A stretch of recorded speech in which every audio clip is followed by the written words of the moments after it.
జీవితమొక పయనమని గమ్యము తెలియదని తెలిసిన ఈ మనిషి పయనమాగదు.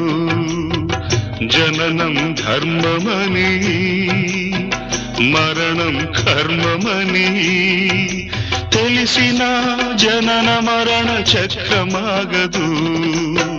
మరణం తథ్యమని ఏ జీవికి తప్పదని తెలిసిన ఈ మనిషి తపనాగదు.